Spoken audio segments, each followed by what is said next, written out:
ایک جوان کہتے ہیں بڑا گنہگار تھا، ایران کا رہنے والا ہوتا ہے جوان دوستیوں کے چکر میں، تو ایسا ہی جوان تھا، دوستوں میں پرائیویسیز میں اور ان چیزوں میں پڑا۔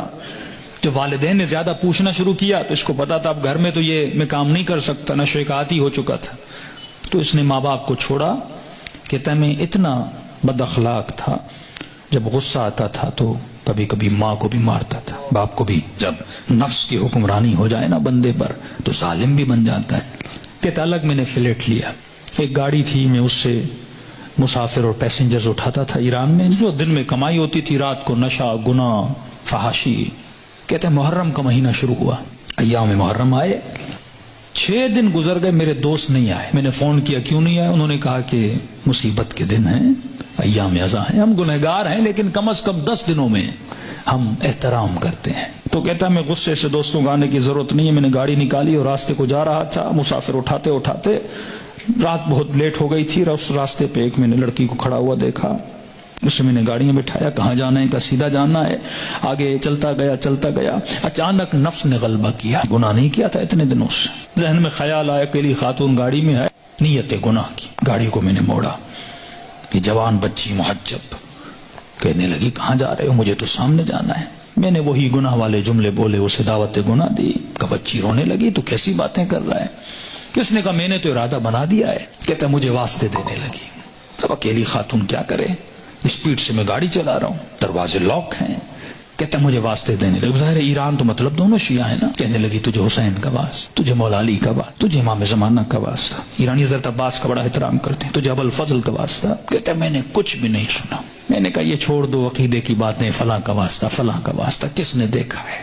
کہتے آخر میں اس نے ایک جملہ کہا جس سے میرا وجود کانپ گیا۔ کہا تجھے نہیں پتا میں کون ہوں؟ کہا میں سمجھا بولے گی فلاں پولیس والے کی بیٹی ہوں، فلاں افسر کی بیٹی ہوں، یہ ہو وہ ہوں۔ میں نے کہا کون ہو؟ کہا میں سید زادی ہوں، تجھے واسطہ میری دادی زہرا کا، میرا ادب نہیں کرتا، میری دادی کا ادب کر۔ کہتے پتا نہیں ایسا کیا ہوا۔ میں نے گاڑی روک لی، میں نے کہا کہاں جانا ہے؟ کہا مجلس پہ جا رہی تھی، امام بارگاہ پہ اتار دو۔ کہتا میں نے جا کے اتارا، پورے راستے میں خاموش رہا، سمجھ نہیں آ رہی تھی، ایک خوف سا میرے وجود پہ طاری ہو چکا تھا۔ کہتا یہ خاتون گاڑی سے اتری اور جب جانے لگی تو مجھے کہنے لگی کہ اے جوان میں مجلس میں جا رہی ہوں، تیرے لیے دعا کروں گی، تو گناہ کرنے پہ آتا تجھے کون روکتا، میں اپنی دادی زہرا سے تیری سفارش کروں۔ میں نے سارے واسطے دیے تو روکا نہیں، لیکن جب تم نے میری دادی کا نام سنا تو رک گیا۔ اہل بیت فرماتے ہم بڑا احترام کرتے ہیں اس بندے کا جو ہماری دادی کا احترام کرے۔ یہ جوان کہتا ہے میرے وجود میں گویا ایک انقلاب سے، ایک عجیب سی سچویشن تھی، بس دل کر رہا تھا میں روں۔ کہتا جہاں میں نے اس کو اتارا تھا وہ میرا محلہ تھا، میرے ماں باپ کا گھر تھا، کئی عرصے سے میں آیا نہیں ان کو دیکھنے کے لیے۔ میں نے کہا اس بہانے سے جاؤں، ماں باپ سے مل کے آؤں۔ کہتا اب جیسے میں نے کچھائی کی تو اچانک ذہن میں خیال آیا، اب پاورفل ہوا، میرا روح پاورفل ہوا، نفس کمزور ہو گیا، میں نے نفس کو مارا، اس کے گلے کو گھونٹا اور میں نے اپنے روح کی آواز کو سنا تھا۔ اب اچانک میرا روح پاورفل ہوا، میں گھر کی طرف گیا، گھر کا دروازہ کھولا، اندر گیا، گھر میں کوئی نہیں تھا۔ کہتا میں نے ٹی وی کھولا، اتفاق سے ٹی وی پر ایک ایرانی ذاکر کربلا کے مسائل پڑھ رہا تھا۔ کہتا میں سن بھی رہا تھا، رو بھی رہا تھا، اور اچانک جب میں نے چینل بدلا تو جنت البقیع دکھایا جا رہا تھا، سیدہ کی ٹوٹی ہوئی قبر دکھائی جا رہی تھی، اور ذاکر بتا رہا تھا کہ نبی کی بیٹی اتنی مظلوم ہے کہ اس کی قبر کا کوئی نشان بھی نہیں ہے، ہمارے گھروں پر بھی چھتوں کا سایہ ہے لیکن نبی کی اولاد کی قبروں پر کوئی سایہ نہیں ہے۔ اس نے سارے مسائل پڑھنا شروع کیے، اتنے درد بھرے مسائل، کہتا میرا دل پھٹنے لگا جب میں نے سنا اتنی بہترامی نبی کی بیٹی کی، تو کہنے لگا سیدہ میں اتنا بڑا گنہگار ہوں لیکن میں نے آپ کی بیٹی کا احترام کیا،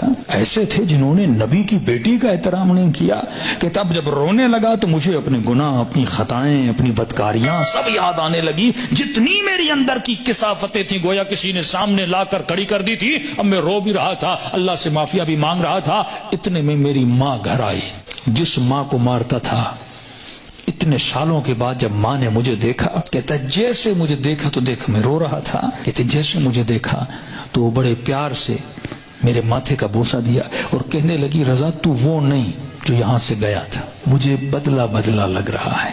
تو میں نے رو کر کہا کہ اماں مجھے سیدہ نے بدل دیا۔ کہتے معافی مانگنے لگا، ہاتھوں کا بوسہ لیا، ماں کے قدموں پہ گرا، اماں مجھے معاف کرنا، میں بہت برا تھا۔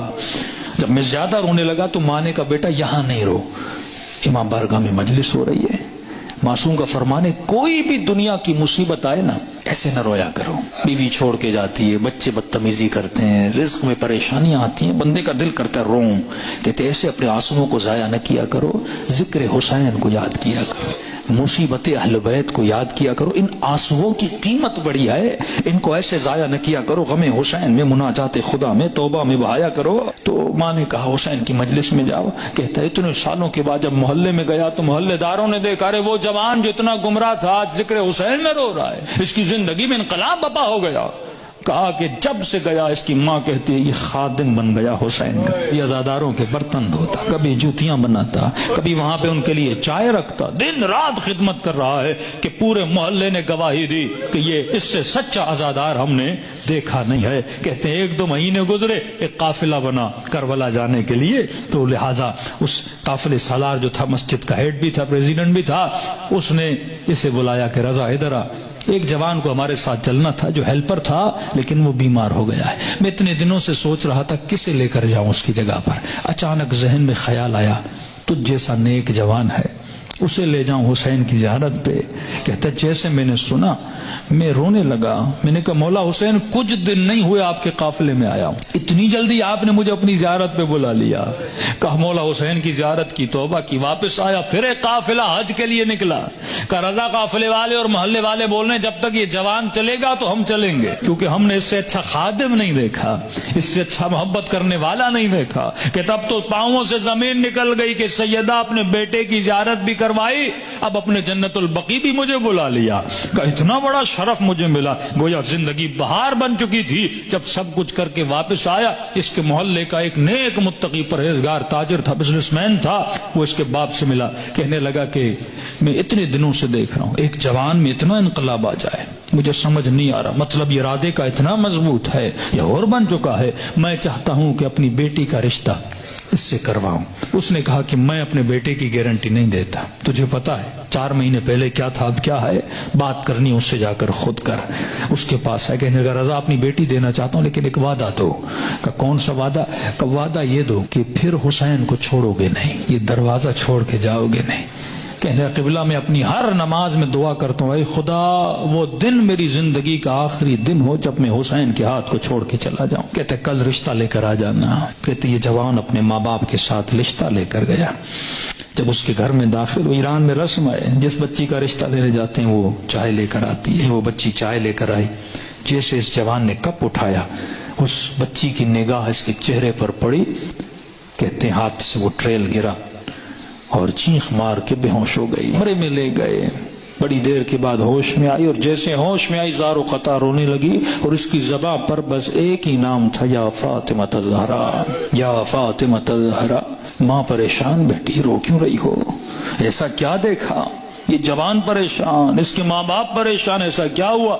کہتی اماں اللہ کی قسم ہے کل رات میں نے خواب میں سیدہ فاطمہ کو دیکھا تھا، مجھے سمجھ نہیں آ رہا تھا، کل رات بی بی اسی جوان کا فوٹو مجھے دکھا رہی تھی اور کہہ رہی تھی کہ تو میری چاہنے والی ہے، جب اس کا رشتہ آئے اسے انکار نہ کرنا، اس نے میری بیٹی کا احترام کیا تھا۔ تبھی فرمایا جب تو ایک قدم اہل بیت کی طرف جاتا ہے وہ 10 قدم آگے بڑھاتے ہیں، لیکن سوال یہ ہے کہ یہ قدم اٹھیں، زندگی میں ان کو راضی کرو جن